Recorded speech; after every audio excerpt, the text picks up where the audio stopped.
Halo, Assalamualaikum adik-adik semuanya. Bagaimana kabar kalian hari ini? Semoga pada sehat selalu ya. Hari ini adik-adik akan belajar bersama kakak Nabila Adinda. Nah, kemarin adik-adik sudah belajar kan mengenai ejaan dan tanda baca dan langkah-langkah menulis cerita fantasi yang sudah dijelaskan oleh Kak Azan. Kali ini kakak akan menjelaskan kepada kalian yaitu tentang teks prosedur. Terdiri dari ciri-ciri umum teks prosedur dan struktur yang ada pada teks prosedur. Baik, langsung saja simak ya videonya. Apa itu teks prosedur? Nah, teks prosedur adalah suatu teks yang menyajikan langkah-langkah kegiatan atau berbagai tahapan untuk melakukan atau menghasilkan sesuatu. Tujuan penyusunan teks ini untuk memberikan petunjuk tentang cara membuat suatu produk, memberikan arahan untuk melakukan suatu kegiatan, dan memberikan petunjuk kepada seseorang tentang cara menggunakan benda atau barang tertentu. Apa saja sih ciri umum teks prosedur itu? Ciri umum teks prosedur ada 6. Nah, mari kita bahas satu persatu. Yang pertama adalah berisi mengenai langkah-langkah suatu kegiatan. Ciri pertama dari paragraf prosedur adalah berisi langkah-langkah dari suatu kegiatan. Contohnya langkah dalam membuat suatu menu masakan, kerajinan tangan, dan lain sebagainya. Umumnya, teks ini dibuat karena penulis mengetahui suatu cara dan kemudian ingin berbagi cara tersebut untuk membantu orang lain yang membutuhkannya. Yang kedua, ada berbentuk poin-poin penting.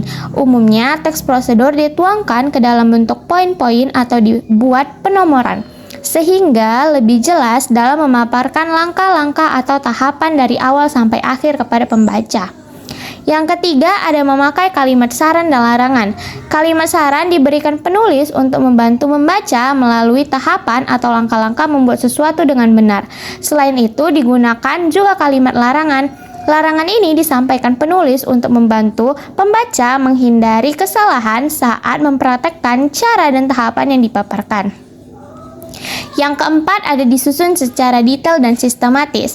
Paragraf prosedur juga disajikan secara sistematis namun tetap detail.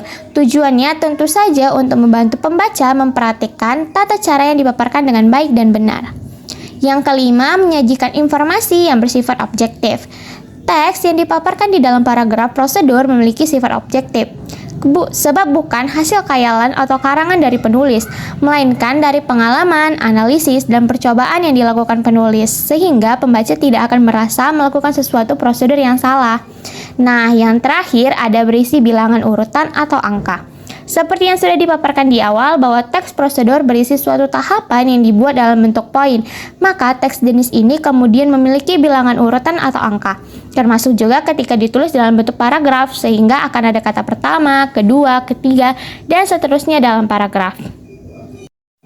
Nah, setelah kita pelajari ciri-ciri umum teks prosedur juga memiliki struktur loh. Apa saja sih yang ada dalam struktur teks prosedur? Yang pertama adalah tujuan.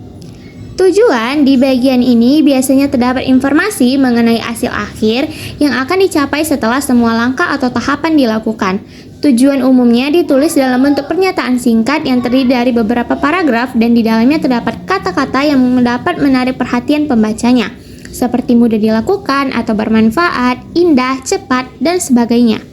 Yang kedua adalah bahan.